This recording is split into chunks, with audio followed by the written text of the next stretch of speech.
Bonjour et bienvenue dans cette vidéo dans laquelle on va parler de l'invasion de l'Afghanistan par les États-Unis et ses alliés, notamment grâce à une utilisation massive de l'aviation et des forces spéciales. C'est une guerre qui est caractérisée par une coordination parfaite des troupes au sol, des opérations classiques avec les opérations spéciales, avec un appui aérien, et pour la première fois avec l'utilisation massive des drones. Quelques jours après les attentats du 11 septembre, on a le général Tommy Franks, qui est le commandant de CENTCOM, qui est la coordination des opérations des États-Unis pour toute la région, qui propose de préparer pendant 6 mois une invasion réelle de l'Afghanistan qui nécessiterait l'intervention de 60 000 hommes. Mais le secrétaire d'État à la Défense, Donald Rumsfeld, veut des hommes sur le terrain beaucoup plus rapidement. Il faut aussi une réponse politique au traumatisme qu'a représenté le 11 septembre. Et comme les talibans refusent de livrer Ben Laden, qui est hébergé en Afghanistan depuis quelques années, le 21 septembre, eh bien, il y a une décision d'envoyer directement des hommes sur le terrain. Et le 26 septembre 2001, il y a des agents de la CIA qui utilisent un hélicoptère d'origine soviétique, le Mi-17, parce qu'il a besoin de voler à plus de 4000 mètres d'altitude pour aller de l'Ouzbékistan pour rejoindre la vallée du Panjshir, afin de rallier le successeur du commandant Massoud et l'Alliance du Nord, qui était anti-soviétique, puis anti-taliban.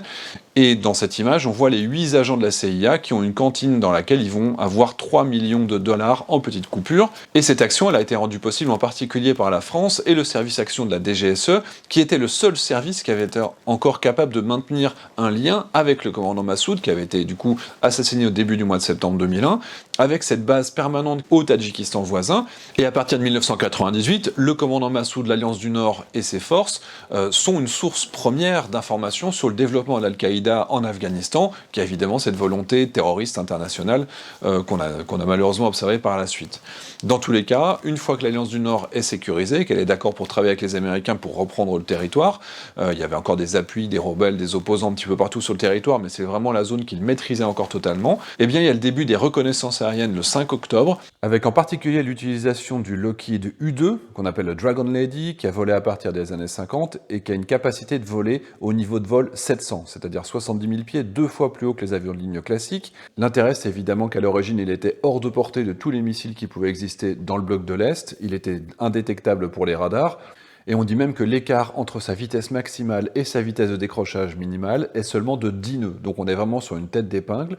Cet appareil, il est pressurisé, néanmoins, les pilotes sont obligés d'avoir un casque, comme les cosmonautes, et on a une vision exceptionnelle sur le sol, avec une capacité de suivi, des appareils d'observation de très haute définition, qui ont rendu d'excellents services dans la guerre d'Afghanistan, d'abord pour l'observation, mais ensuite même pour la détection des engins explosifs improvisés. Puis ensuite, au début des bombardements, à partir du 7 octobre, la première nuit, elle est entièrement destinée à détruire toutes les défenses solaires qui pouvaient rester en Afghanistan, les fameux systèmes SA-2 et SA-3, quelques MiG-21 et Sukhoi 22 qui étaient encore survivants des guerres précédentes. Évidemment, c'est du matériel qui est relativement vieux, qui n'est pas suffisamment efficace pour contrer une invasion américaine. Néanmoins, comme ça, ils ont la domination aérienne totale. La deuxième nuit, c'est les infrastructures des forces talibanes, les camps d'entraînement, des centres de commandement qui sont déployés. Et qu'est-ce qu'ils utilisent pour faire ça? Eh bien, d'abord, ils utilisent le bombardier B-1B supersonique des années 80. Lui, il faut imaginer, il est capable de porter 48 bombes JDAM de 226 kg chacune, ce qui représente autant de capacité que 4 B-52 dont on va parler tout à l'heure. Il y a également des F-14 et des F-18 qui décollent des porte-avions qui sont déployés dans la mer d'Arabie, le Carl Vinson, qui est de la classe Nimitz, qui peut porter 56 chasseurs, et surtout le SS Enterprise, qui est le plus long porte-avions du monde, avec ses 340 mètres, son équipage de 5600 hommes, et surtout ses 65 chasseurs. À côté de ça, il y a en plus des missiles de croisière Tomahawk qui sont tirés depuis l'USS Princeton et le John Paul Jones, mais également du sous-marin britannique nucléaire, le HMS Triumph, et le Trafalgar également depuis la mer d'Arabie.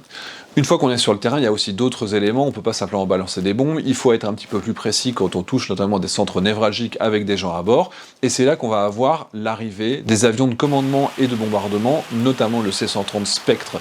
C'est un appareil qui est extraordinaire, qui est capable d'orbiter autour de son objectif pour constituer des tirs de saturation. Là, on voit sur ces images qui sont très impressionnantes, qui ont été prises avec des caméras infrarouges qui sont à bord de l'avion directement. Ça laisse aucune chance aux terroristes qui sont sur le terrain. Ils ne peuvent pas fuir parce que finalement, même s'ils commencent à courir, ils se font attraper ensuite parce qu'en caméra infrarouge, on voit tout, ils ne peuvent pas se cacher, ils ne savent même pas d'où viennent ces tirs parce que ces avions orbitent à plusieurs kilomètres d'altitude. Ça fait même pas de bruit, de nuit, ils ne voient absolument rien. En complément, il y a aussi des hélicoptères, les hélicoptères Apache, le AH-64, qui est en fait un hélicoptère qui a commencé sa carrière au début des années 80 par Hughes, puis ensuite ça a été repris par McDonnell Douglas et enfin par Boeing. Il a de très nombreuses versions, mais surtout il est connu pour l'efficacité de son canon, dont on voit encore une fois ici des images, ainsi que ses missiles, et il y a de nombreuses scènes qui ont été filmées en caméra infrarouge dans lesquelles on voit vraiment l'efficacité de son canon, malgré la grande distance de tir, qui fait que finalement, encore une fois, il est silencieux. Il y a une dispersion évidemment, mais pour détruire des pick-up ou des choses qui coûtent relativement peu cher, ça vaut pas forcément le coup d'utiliser des bombes guidées laser qui vont coûter beaucoup plus cher.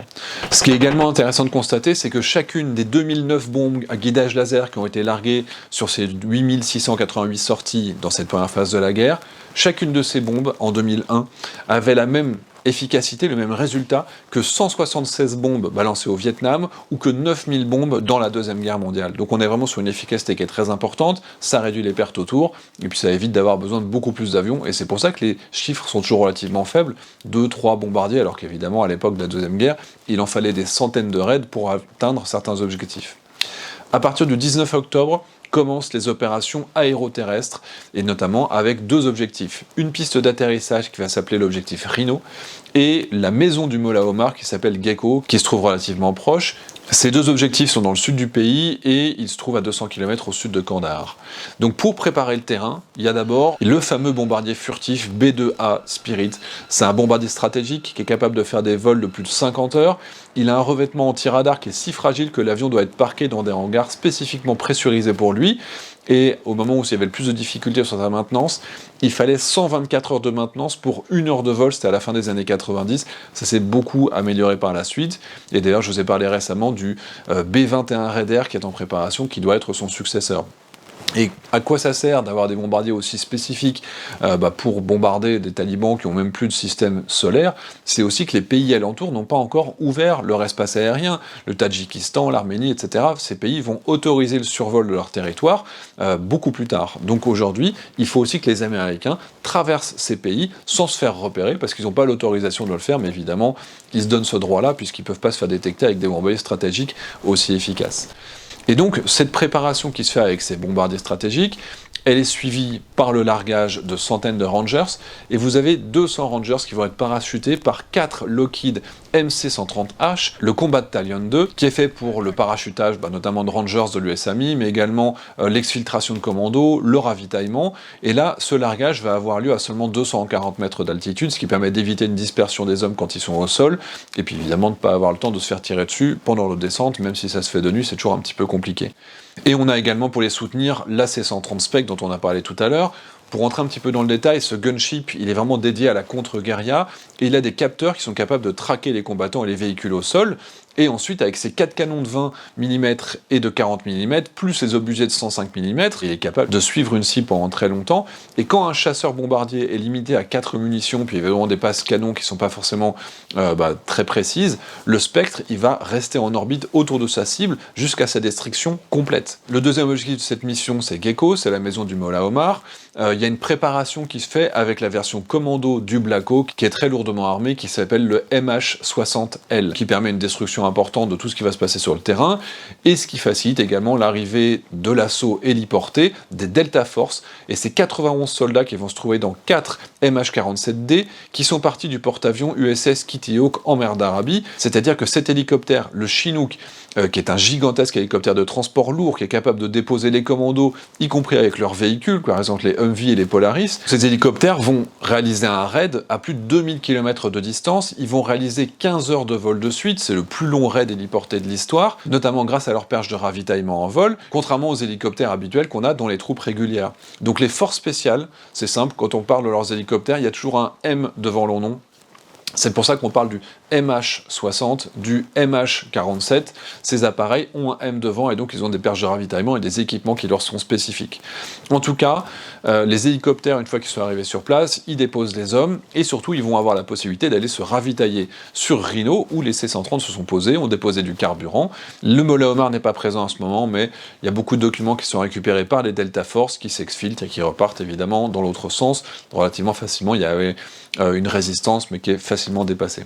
À partir du 20 octobre au sol, on commence à avoir de plus en plus de commandos qui sont directement sur le terrain et qui vont pouvoir apporter une nouvelle capacité qui est très intéressante. C'est plus simplement faire du bombardement avec un avion qui va éclairer la cible et l'autre qui va tirer. Ce sont directement des hommes qui sont au sol et qui vont éclairer à la lunette et qui vont ainsi être capables de désigner des cibles et notamment pour commencer à chasser les talibans de Mazar-e-Sharif, qui est la grande ville du Nord, proche de l'Ouzbékistan, et ça se fait en soutien avec l'Alliance du Nord, donc on commence à avoir du close air support soutenu par les forces qui sont directement sur le terrain. Donc là, on a le B-52H qui arrive en appui des opérations au sol, le bombardier stratégique américain des années 50 qui est capable de porter 31 tonnes de bombes ou 20 missiles nucléaires, qui peut faire 14 000 km sans ravitaillement, qui est sans cesse mis à jour depuis cette époque, et puis il a été transformé évidemment, adapté pour faire du bombardement conventionnel, et d'après les retours américains, il coûte très peu cher pour le service rendu, puisqu'il coûte seulement 53 millions de dollars par avion, mais à peine 10 000 dollars par heure de vol, donc il va encore être modernisé. Normalement, il devrait voler justement quasiment 100 ans. Jusqu'en 2050, on devrait avoir les B-52 qui vont voler. Et en même temps, il y a une troisième version du C-130. Je vous ai parlé du Spectre qui orbite et qui tire. Je vous ai parlé évidemment de la version classique pour le parachutage ou le ravitaillement ou le posé d'assaut. Là, on a le EC-130J Commando Solo, qui est un vrai studio de radio et télévision volant, qui a une capacité de brouillage des communications.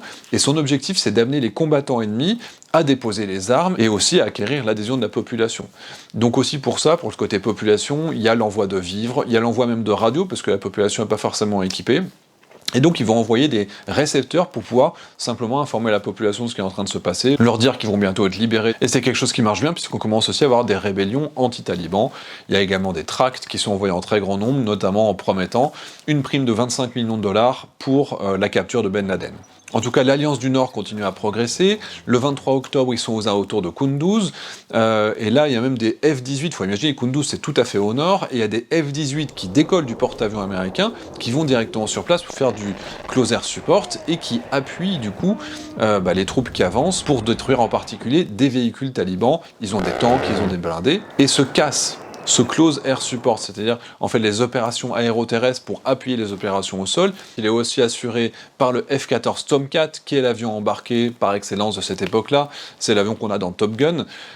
Et cet appareil, d'ailleurs, c'est l'aboutissement d'un programme qui a été fait entre Dassault et Vought, basé sur le Mirage G, qui était à géométrie variable avec le projet VFX américain. Et donc les ailes qui bougent, le F-14 est un avion à géométrie variable. C'est un brevet de Dassault Aviation. Et l'appareil, le F-14, a continué à voler jusqu'en 2006. Il était très apprécié, évidemment, il est aussi mythique d'une certaine époque. En deuxième avion de close air support qui est utilisé, il y a le Addis Thunderbolt 2 qui est conçu pour la robustesse. C'est un avion qui a une disponibilité qui est supérieure à 95%. Il coûte pour sa part moins de 6 000 $ de l'heure de vol. Il a une excellente manœuvrabilité, surtout à faible vitesse, qui permet justement d'appuyer les troupes au sol. C'est un tueur de chars, mais il a aussi la capacité de détruire plus ou moins tout ce qu'il va trouver devant lui, anti-piste, des bâtiments. Et là, on voit ces images qui ont été déclassifiées des talibans à Kandahar. Il a vraiment une forte capacité offensive avec son canon Gatling de 30 mm qui tire 65 coups par seconde, qui est tellement puissant qu'il va même annuler la poussée d'un de ses réacteurs. Et il est capable d'emporter 1100 obus. Donc vous regardez son architecture, ses spécificités, elles sautent aux yeux. D'abord, évidemment, ses moteurs sont très écartés. S'il y a un missile qui va toucher un des moteurs, l'autre ne va pas forcément être détruit. Les dérives cachent les sources de chaleur du moteur. Il a 540 kg de blindage en titane. Il est capable de résister à des obus de 57 mm. Les réservoirs de kérosène sont recouverts d'un gel auto-obstruant, c'est-à-dire que si jamais il y avait un trou, ça va s'obstruer un petit peu comme on a sur les roues de certains avions maintenant. Et donc on a vraiment un appareil qui est particulièrement apprécié par les troupes au sol, qui n'est pas vraiment à la cote auprès de l'US Air Force, mais objectivement qui est tellement apprécié par les hommes au sol, ils continuent à l'utiliser, et il y a beaucoup de personnes qui veulent s'en débarrasser, parce que normalement, le F-35 devait être le nouvel avion de close air support, sauf qu'on connaît ses difficultés, notamment à voler en basse vitesse, il est sous-motorisé, donc aujourd'hui on le prolonge toujours, avec quand même beaucoup de succès. Le dernier avion de close air support, c'est le Harrier, l'appareil à décollage court et atterrissage vertical qui est notamment utilisé par les Marines depuis leur porte-aéronef, développé à l'origine entre les Britanniques et les États-Unis. Il y a pas mal de pays qui l'ont acheté ensuite, puisqu'évidemment il y a très peu de pays qui ont des vrais porte-avions, il y a la France et les États-Unis. Mais l'Espagne, l'Italie, l'Inde, même la Thaïlande à une période, avaient également du coup ces arrières, donc ces avions qui permettent de décoller de pistes plus courtes. Du 7 au 23 octobre, les B1, B2 et B-52 auront réalisé 600 sorties, et les talibans en fait ne sont pas prêts face à ce type de guerre. Ils ne savent pas faire, ils se camouflent pas, ils sont encore moins camouflés sur leurs arrières, et en fait c'est quasiment un ciel ouvert qui est pour les Américains. Ils bombardent plus ou moins tout ce qu'ils veulent puisqu'il n'y a pas de recul, et les opérations d'habitude il faut quand même un appui sol pour pouvoir bien viser. Là il n'y avait pas de camouflage, donc c'était vraiment particulièrement facile. Début novembre, il y a quelque chose qui va aussi évoluer du point de vue des Américains, c'est le déploiement du RQ-4 Global Hawk, qui vient de sortir parce qu'il date de 1998, qui est capable de voler pendant 32 heures de suite, au niveau de vol 600. Il a même un record de distance à plus de 13 000 km parcourus. Il a traversé tout l'océan Indien en une seule traite. C'est un appareil qui est très pertinent pour évidemment faire du renseignement au sol et pour guider les forces, mais également l'arrivée de l'E-8C, le J-STAR.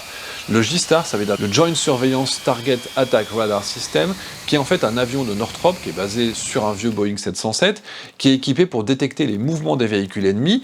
Il est en service depuis 1991 et il est capable de surveiller, accrochez-vous, 50 000 km² jusqu'à 250 km de distance. Il peut suivre jusqu'à 600 véhicules grâce à un radar avec effet Doppler et il est capable même de différencier des tanks des autres véhicules.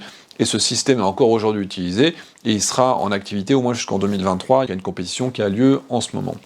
En tout cas, les forces du Nord et les autres alliés continuent à avancer. Il y a une perte de Mazar-e-Sharif qui se fait dans le nord du pays. Il y a une insurrection de la population dans la poche de Herat, qui est une ville également, une grande ville dans le nord qui est proche de l'Iran. Et les talibans se regroupent dans la plaine du Chomali, au nord de Kaboul, et ils commencent à préparer des tranchées, et ils commencent quand même à comprendre qu'évidemment, ça vaut le coup de se cacher. Les bérets verts, les commandos américains continuent à avancer et ils arrivent à s'installer dans la tour de contrôle d'une base soviétique de Bagram qui se trouve à 60 km au nord de Kaboul et ils ont une vue parfaite sur la zone et ils arrivent à guider avec perfection 2 bombes, les BLU-82, avec leur capacité de guidage, avec le système de guidage laser, à plus de 8 km de distance. La BLU-82, Daisy Cutter, c'est une bombe de 6800 kg. Elle a été créée évidemment pour son fort impact. Elle a été utilisée notamment dans la guerre du Vietnam parce qu'elle fait des cratères de 300 mètres de large et ça permettait en fait de créer des clairières pour permettre aux hélicoptères de l'armée américaine de se poser directement en plein milieu de la forêt. On leur envoyait du ravitaillement, de l'essence et ils pouvaient repartir dans l'autre sens. La BLU-82 évidemment elle a un fort impact militaire mais également une dimension psychologique très importante. Son bruit s'entend évidemment à des kilomètres et des kilomètres, le flash est absolument phénoménal. On a même d'ailleurs des commandos britanniques, quand ils ont vu l'explosion de la première, ils ont cru que les Américains avaient balancé la bombe atomique sur l'Afghanistan. Donc évidemment, c'était pas le cas. Et pour vous donner un ordre d'idée, c'est tellement gigantesque comme bombe qu'elle ne peut pas être envoyée par des bombardiers stratégiques habituels, ni le B1, ni le B2, ni le B-52. Il faut l'envoyer comme si c'était une palette depuis l'arrière d'un C-130. Cette bombe elle a été retirée du service en 2008 et elle a été remplacée par une version, la GBU-43, qui est encore plus grosse, qui fait 10,3 tonnes. Son panache de fumée peut être vu à 32 km de distance, donc encore plus gigantesque. Elle s'appelait la Moab, ça a été surnommé The Mother of All Bombs, et du coup les Russes, qui ne sont pas à une compétition près, ont fait encore plus costaud, ont fait la Father of All Bombs, qui est encore 4 fois plus puissante, sachant déjà que la GBU-43, donc celle qui est utilisée actuellement par l'armée américaine, représente déjà la moitié de la plus petite des bombes atomiques américaines qui s'appelle la Davy Crockett. Donc on est vraiment sur des choses, des dimensions gigantesques, on est sur la puissance d'une bombe atomique qu'on balance directement sur les talibans. Donc tout ça, ça aboutit au retrait des talibans de la région qui refluent vers Kaboul. Ils abandonnent même Kaboul sans combattre le 12 novembre. Et on se retrouve comme ça avec des poches de talibans qui sont à peu près 10 000, qui sont à Kunduz, et qui, pour une partie d'entre eux, vont continuer vers le sud, vers Kandahar, vers Tora Bora, dans lequel il y aura des grands combats par la suite. Du coup, le 13 novembre, les Rangers sont parachutés aux environs de Kandahar pour préparer une piste, notamment pour pouvoir permettre à des MC-130 cargo d'atterrir avec une cargaison toute particulière. Ils vont transporter eux-mêmes 4 petits hélicoptères, le MH6 qu'on appelle le Little Bird, qui a une grande manœuvrabilité, qui vole super vite, 282 km/h, qui a une capacité de déposer des commandos très facilement dans des lieux difficiles d'accès, des toits, des rues même relativement étroites, alors qu'évidemment avec un Black Hawk, ça passe pas forcément. Ceux qui ont vu le film La chute du Faucon Noir, vous vous souvenez de quoi je veux parler. Et là en particulier, ce qui les intéresse, c'est son armement.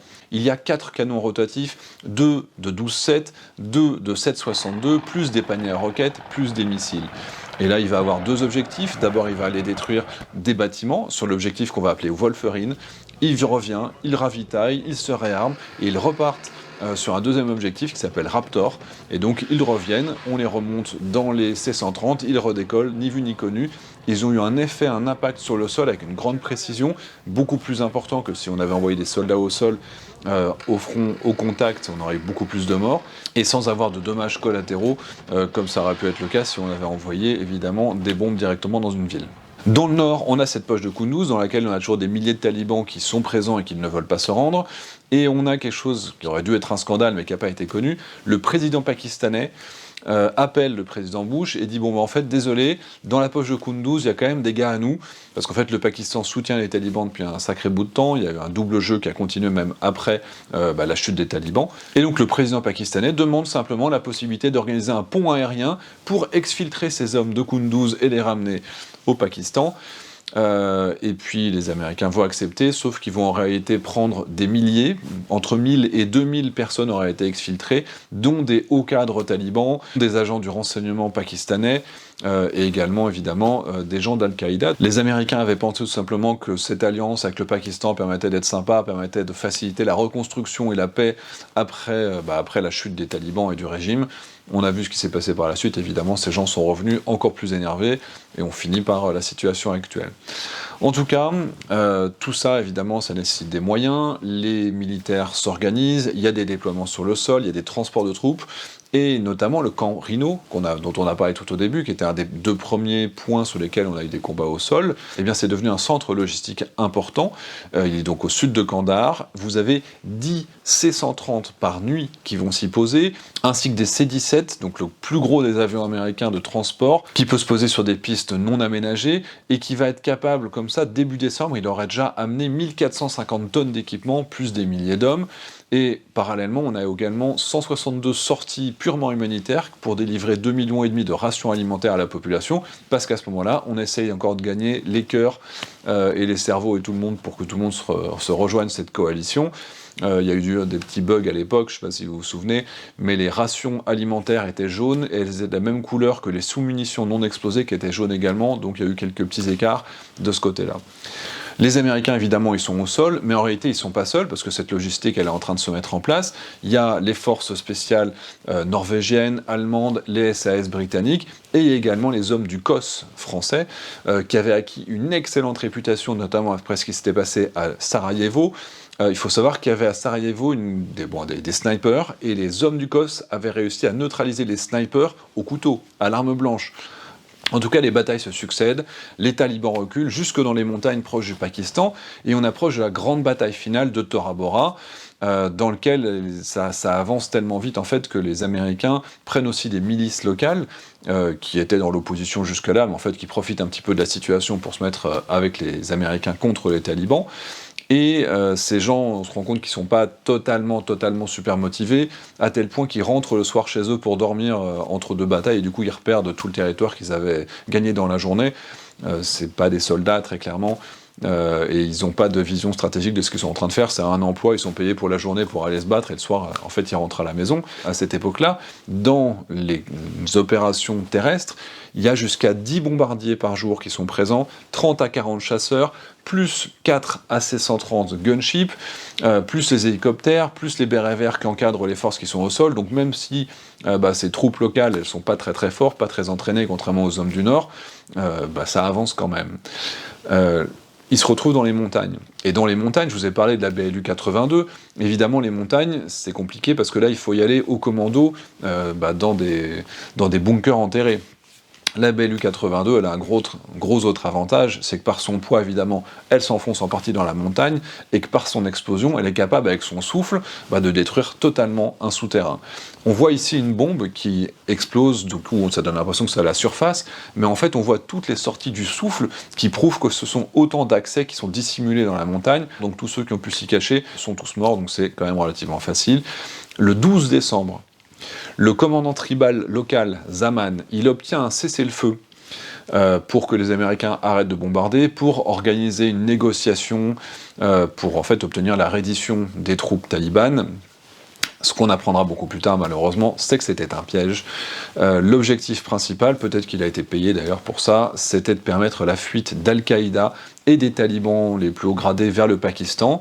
Et ça, les Américains, les SAS, tout le monde s'en rend compte le lendemain, quand une radio qui avait été récupérée sur le corps d'un taliban, il y a un message vocal de Ben Laden qui dit « Merci de vous être battu pour moi, pour que je puisse fuir, continuez le combat, moi je vais le continuer à l'étranger, vous allez voir, on va finir par gagner ».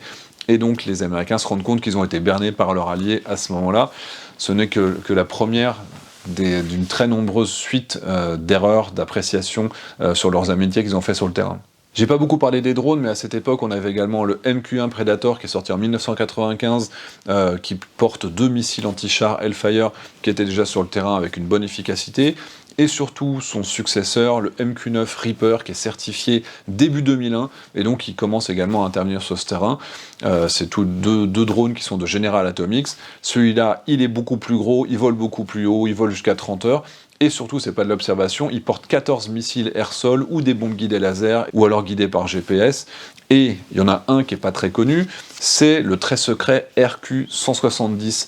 Lui, c'est un drone furtif, une aile volante, un peu qui utilise les technologies du B2. Il a été utilisé dans la traque de Ben Laden. Il a été vu beaucoup plus tard, mais on se doute qu'il était déjà sur le terrain à ce moment-là. Il a été observé en 2007 à Kandahar. Son existence n'est reconnue du coup en 2009, mais c'est un gros drone, 20 mètres d'envergure, et vraiment a priori celui-là, personne ne peut savoir exactement qu'est-ce qu'il fait et quelles sont ses missions, mais il ne porte certainement pas d'armes, ce serait a priori uniquement un système d'observation très pointu. À la fin, évidemment, les talibans tombent, les Américains occupent le territoire, ils se sont déjà fait avoir, on a vu avec la fuite de Ben Laden qui a été permise le 12 décembre par cet allié qui était en fait un traître, et on se rend compte petit à petit que les clans ont utilisé les Américains et cette invasion pour prendre l'avantage sur leurs concurrents, dans le racket de la population, dans le trafic de l'opium, et ça met au pouvoir également des corrompus qui sont parmi les personnes les plus détestées de la population, et les Américains vont mettre du temps avant de comprendre que finalement ils se sont fait copains avec des gens qui étaient les pires crapules et la pire mafia locale. Ça va évidemment ralentir la reconstruction du pays, les responsables qui deviennent tellement impopulaires, les plus détestés de la population, que ça prépare le retour des talibans. Il y a le double jeu pakistanais qui est un petit peu été aidé aussi par les erreurs d'appréciation de Bush, qui a fait une alliance stratégique avec l'Inde, ce qui fait que le Pakistan, qui avait quand même fermé sa frontière aux talibans, a réouvert sa frontière et a commencé de nouveau à soutenir les talibans, parce que face à l'Inde, il va avoir une zone d'influence un petit peu plus large. Il y a l'idéalisme des Américains qui font la guerre, mais qui ont quand même les droits de l'homme qui les empêchent d'aller au bout de certaines démarches. Ils libèrent les islamistes de Guantanamo, qui sont de nouveau maintenant des ministres dans le gouvernement actuel. Leurs attaques de drones, qui étaient une catastrophe, certainement des gens qui ont été tués efficacement, mais il y a quand même plus de 10 000 morts civiles estimées dans le nord du Pakistan et en Afghanistan par ces bombardements massifs par les drones. Et puis on le voit également, tous ces orphelins de guerre qui sont élevés dans des madrasas et qui se retrouvent finalement à détester les Américains quelques années plus tard. Voilà, tout ça, c'est ce qu'on retrouve dans Air et Cosmos. Ah oui, j'ai oublié de le dire, toute cette analyse, évidemment, elle est tirée du reportage d'Air et Cosmos qui fait une revue complète sur comment tout ça s'est passé. J'ai été un petit peu plus loin ici dans les détails, avec quelques anecdotes en plus. Puis voilà, on espère quand même que la situation actuelle va être gérable, parce que dans le numéro suivant d'Air et Cosmos, on nous raconte à peu près tout ce que les talibans ont récupéré comme armement en détail. Il y en a certains qui ont été détruits au moment du départ des Américains, mais dans l'ensemble, c'est quand même du beau matos qu'ils ont. Ils sont mieux armés que beaucoup des pays voisins, même si évidemment ils n'auront pas de pièces de rechange. Là, c'est un dossier Air et Cosmos que j'ai approfondi, je l'avais promis il y a quelques vidéos, j'espère que ça vous a plu. Si les questions comme ça de stratégie militaire aéroterrestre vous plaisent, peut-être que j'en ferai d'autres, parce que les guerres israélo-arabes, enfin, il y a plein de choses à raconter, l'Inde, le Pakistan, la Chine face à ses voisins, le potentiel. Il y a certainement beaucoup de choses qui vous intéresseraient. Moi, la guerre, l'histoire, l'aviation, c'est un petit peu lié là-dedans. Donc vraiment, cette volonté de voir une vision globale, stratégie opérationnelle, guerre aéroterrestre, la coordination entre les forces en l'air, au sol. Voilà, si ça vous plaît, n'hésitez pas à le dire. Et je serai heureux de faire de nouvelles vidéos dans ce style-là. Merci d'être toujours là, n'hésitez pas si vous avez des questions. J'essaierai de vous mettre plein de liens pour que vous puissiez aller vous renseigner également de votre côté si vous le souhaitez. Et je vous dis à très bientôt.